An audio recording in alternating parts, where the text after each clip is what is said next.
are able to do it. Okay. So Very good. today my topic is Garb Poshan, and it's all under guidance by Nutan ma'am. And I have taken a lot of information from all the Your slides. voice is a little bit not. Can you please speak loud?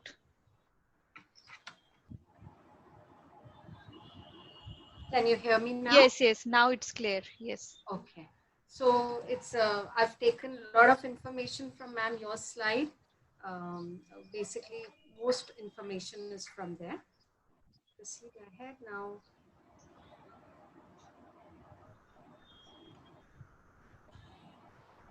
So first of all, about Garbha Poshan, we have Garbha Poshan is like definitely dependent on the mother's food and many other perspective of her diet.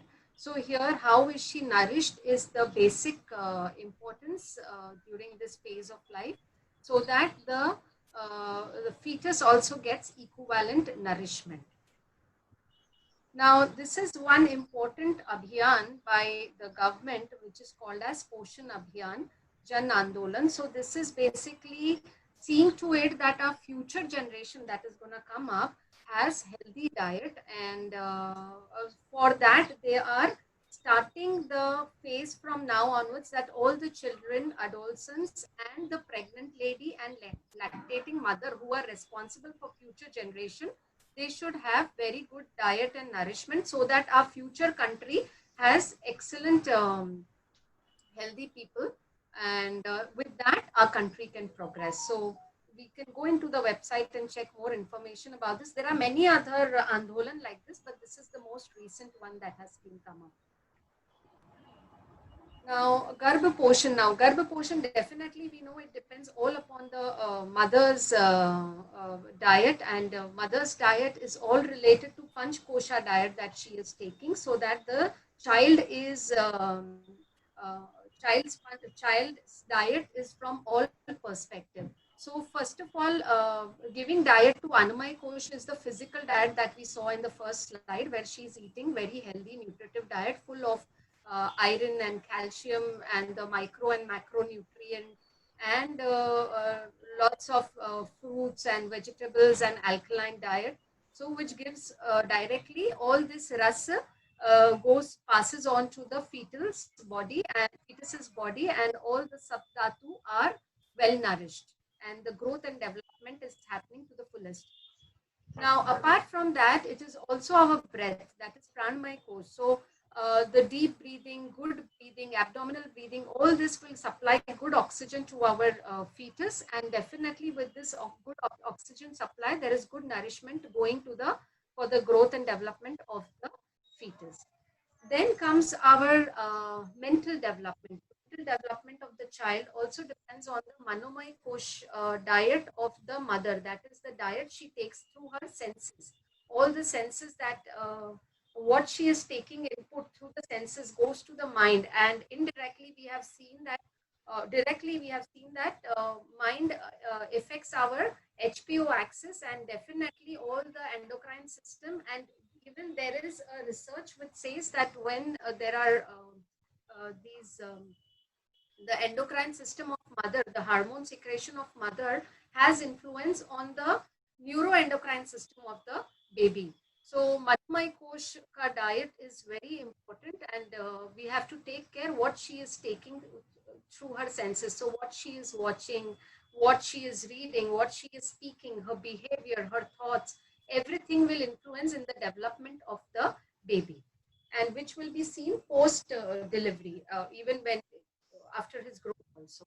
Now, Vigyan My Kosh. Now, Vigyan My Kosh, we all know that there are a lot of cravings happening during the delivery, during the this phase, and the mother feels like having a lot of things which are unwanted, which may not be very good for her development, for the pregnancy, and for the fetus's development. So she has to apply all her buddhi to think whether I can have this or I shouldn't, and accordingly she can go ahead with the cravings that she has. So she have to apply her her buddhi to decide whether what is good and bad for her.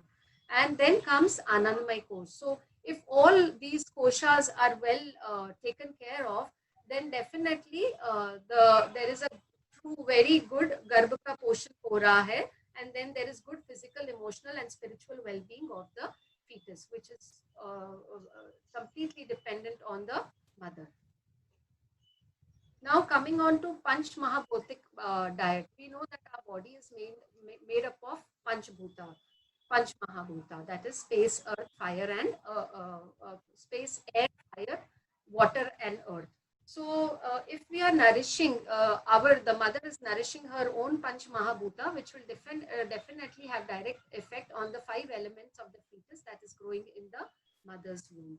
So for space, what can she do for the space element? For the space element, she have to be disciplined here with her duration of the diet.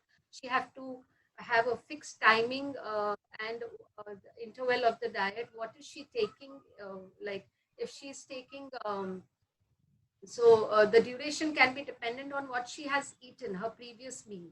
If she's taken very light food, very vata-based food, then her duration can be less. If she's having heavy diet, cup-based food, then the duration can be longer. That she has to that has to be well planned. Balance positive and peaceful environment. Her home environment, her outside environment, her mental environment, everything will matter in the space element. And even space is needed for the baby's environmental emotional development. Now coming on to Vayu, the air element. So air element is she should not overeat also, and she should not remain hungry also. So this is very important that she has to do this justice, that she does not overdo any extremities, and she has to eat light, but she can take frequent diet in between so that her digestion, her pitta dosha are well maintained. And fire. Now, fire element is related, we know, definitely to digestion also. And here she shouldn't have stale food. रखा हुआ खाना उसे नहीं खाना चाहिए, so that her energies are intact. She should always eat fresh food and cooked food, and salty, preservative food, packed food should be avoided, because we know these foods are not very good for the development of the baby and definitely for the mother also. And when we take earth element into picture, Prithvi element, then she can sit down and she can absorb the energy from the mother earth while eating food. Or if she is not able to sit down, she can sit on the chair and keep her legs grounded on the floor and eat her food. She can use her 5 fingers, because 5 fingers are indication of the elements of Panch Mahabhuta ke indication hai. And very important is that she should eat what is grown here locally. So that is very important. She has to eat local food, and she has to जो ये मिट्टी से बना हुआ है जहाँ वो रहती है, because that is very good and easy for her to digest and her body to adapt to the local food and seasonal food. So now when rainy season is going on, so she should have the food which is acceptable for this season. And coming on to last element, which is very important element, water element. As we know, our body is made up of 70% of water. And these water is not only the water element, but it's blood, it is the mucus in our body, the amniotic fluid in our body, and all the major part of our body is covered with these liquids. And we know that there are very good vibration passes from the water element. So it is very important how to take care of her water diet, and she has to keep herself hydrated. Like coconut water is very good for the amniotic fluid balance to keep and pomegranate juice is good for iron. Suvarna jal, the water from the gold foil, वो पानी पीना बहुत अच्छा है for the intellectual level of the child also. And she has to avoid salt intake. She has to reduce her salt intake so that there's no water retention in her body, which will cause edema, that is swelling of her body parts, especially the leg during the last trimester. And for that, she can also drink water from the copper vessel. She can store it in the mud vessel. And it is another important part is we know that water, when it comes from the main water tank of our or the dam, it travels through a lot of ups and downs, and in that the molecule frequency changes. So to stabilize the molecules that of the water before drinking, we should keep the water in some container like copper or matka jo hota hai ghar mein, usme thoda 3-4 hours we can leave it so that the molecules get stabilized and then we can drink this water. So this was all about our Panch-Bhautik diet. Now coming on to the how like why is गर्भ पोषण required? हमें ये mother को क्यों इसके बारे में सोचना है और ये सब करना है. So as we had seen that by Dr. David Barker, it was given the concept of the FOD, that is fetal origin of adult diseases. So womb में ही मदर के ये चाइल्ड के mental health, physical health, intellectual health depend करता है from the development of the fetus in the womb itself. So there are quite life examples given in Mahabharata of Abhimanyu, and Abhimanyu's intellectual health later on was due to the mother's knowledge that she got it during the pregnancy. So Ashtavarka, 8 limbs were, there were problems with his 8 limbs. So physical health is also dependent on the mother. And Prahlad, whose mental health was very good due to the meditation level that mother used to follow during her pregnancy for Narad. So these all incidences of our ancient well goes to say that Garbha Poshan is really required. And this will have positive and negative impact on the baby, on the fetus, and later on the baby. Now, how does this Garbha Poshan happen? Now, mother has taken good diet from the all perspective, like she has positive thoughts and taken good nourishment. So how does this spreads, this passes on to the baby through the mothers? It happens through the placenta, and the placenta provides this nourishment to the fetus. Now, what is the system of distribution of this nourishment is osmosis and diffusion. Now, what happens in osmosis is there is a semi-permeable member. If I take example, then I can give you an example of किशमिश, dry किशमिश. तो dry किशमिश जैसे हम पानी में डाल देते हैं, तो ड्राई किशमिश का क्या होता है कि जो ड्राई किशमिश के अंदर जो होता है वो लो सॉल्वेंट, लो रेजोल्यूशन का होता है, और बाहर जो भी है वो हाई रेजोल्यूशन का होता है. So what happens is this liquid from the glass is absorbed by the resin, and वो resin फूल जाता है, वो पानी liquid absorb कर देता है through osmosis, because and what allows it to absorb the liquid inside is the semi-permeable membrane of the grape, the outer skin, of the kishmish. उसका बाहर का skin allow करता है for this transmission to happen. So this is known as osmosis method. तो जहाँ liquid fluid transmission होती है into the babies, into the fetus or into the uterus. And diffusion is another method, as ma'am had said that diffusion जब हमें कुछ खुशबू फैल जाती है रूम में, तो that happens with diffusion method. So यहाँ पे एक sweet कुछ croissants bake हुआ है, so immediately we all come to know जब ये bake होता है that there is something sweet or bread being baked, and that is that's happening due to diffusion. So similarly in mother's body or from the mother's body to fetus, the other method is diffusion for the molecules. So especially this happens when the waste product has to pass from the fetus's body to the back to the mother's body for excretion. So these methods in Sanskrit we call it as upasneha for osmosis and upashweda for diffusion. Now after all this has happened, how it finally goes to fetus's body is this, it's like irrigation system.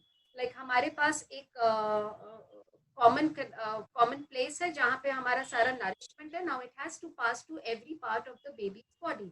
So like in irrigation also, we have small farms there, and it has to go to every farm. So there are canals made where it is joining to the every different small farms. So similarly, from a mother's body, when all this rasta has been collected and it has to pass on to baby's body through the diffusion or osmosis method, it happens with the irrigation system. And this all will happen with the help of heat.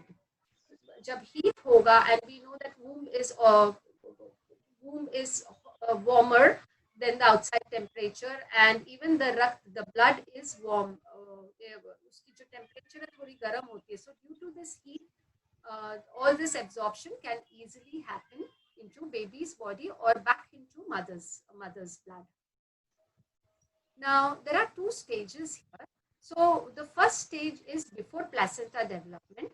So both the stages, osmosis and diffusion, will happen, but in the first case where placenta is not formed, the diffusion and osmosis happens directly. And in the second stage, when the placenta has been formed, that is after placenta development, the diffusion and the osmosis will happen through the placenta and the umbilical cord to the baby now.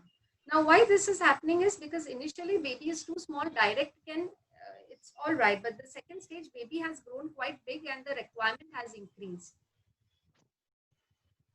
Yes, ma'am. No, nothing. Continue. Okay, you raised the hand. No. I have done like this. Thanks, ma'am. Okay, now this is the first stage is directly, and the second stage is through the placenta and umbilical cord. So I will give you a very small, in short, I'll give you information about the placenta, how it happens through the placenta. So this is definitely before the birth, because after birth, this thing changes a bit, physiology changes, anatomy changes here. So this is the placenta, and okay. So now what happens is in placenta, this is the blood pool of the baby and the mother, where the nourishment has been stored for the baby now. Now these are the villi through which the blood is absorbed into the nourishment is absorbed through this. The nourishment is taken by method of osmosis or by method of diffusion through the help of this villi, and it passes from here into the umbilical vein.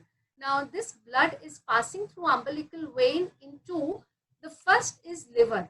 But now what happens is liver is not yet developed, because placenta is like all system for the baby's different activities, functions. Like right now, purification of the blood is already happened, and the purified blood is stored there. So liver doesn't need the blood here. So little bit blood may pass on for the development of the liver, but otherwise there is a small change here, where we call this as ductus venosus. So from ductus venosus, the blood will directly pass into the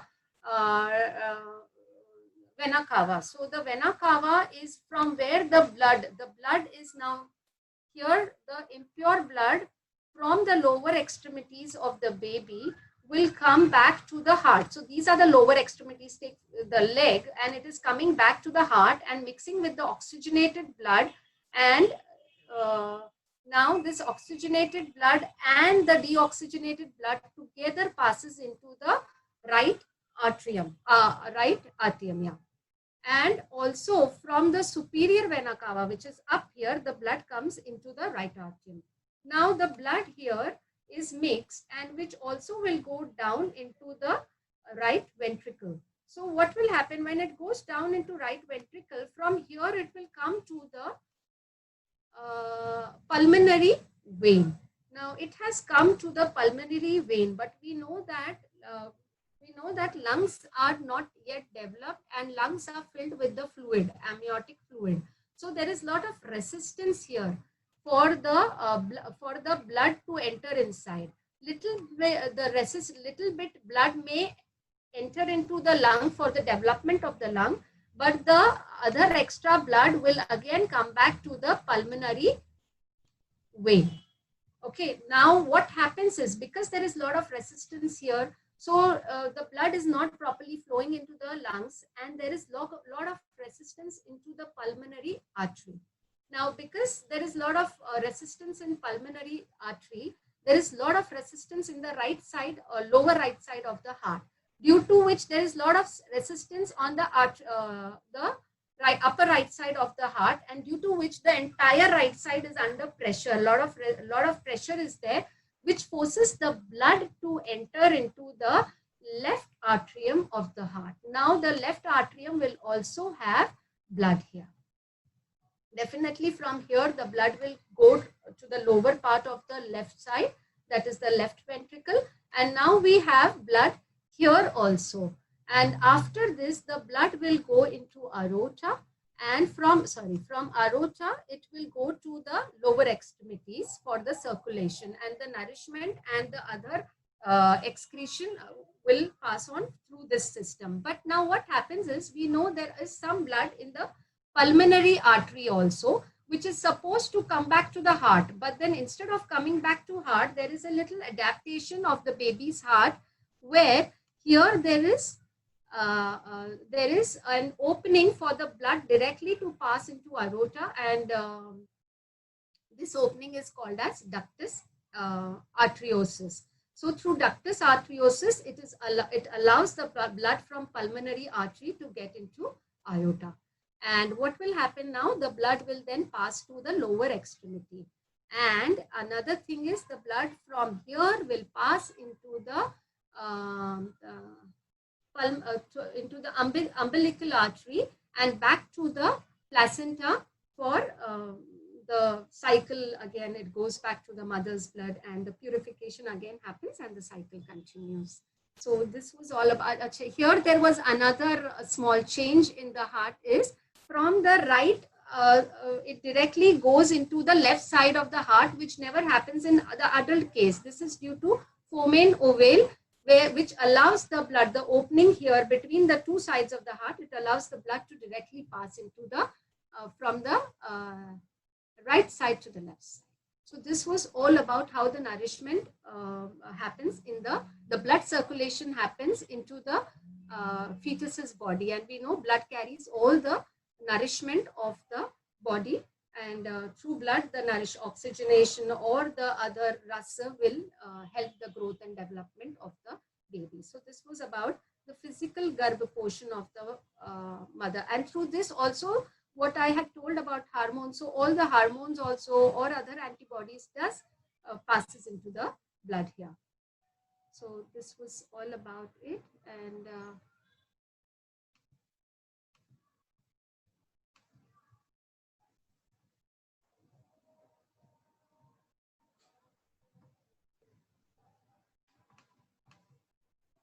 this was all about it. Thank you. Very, very nice. Perfect. I think जो भी नहीं समझे थे गर्भ पोषण, I think everybody understood very well, because Meeta has presented very neat and clean and using that technological, tool, how to, go from the starting from liver, the one anastomosis form, then the second foramina ovale, and then last ductus arteriosus, ductus venosus, foramina ovale, and ductus arteriosus. Now it's all means, when even if you sleep and wake up, then also you will be able to say it.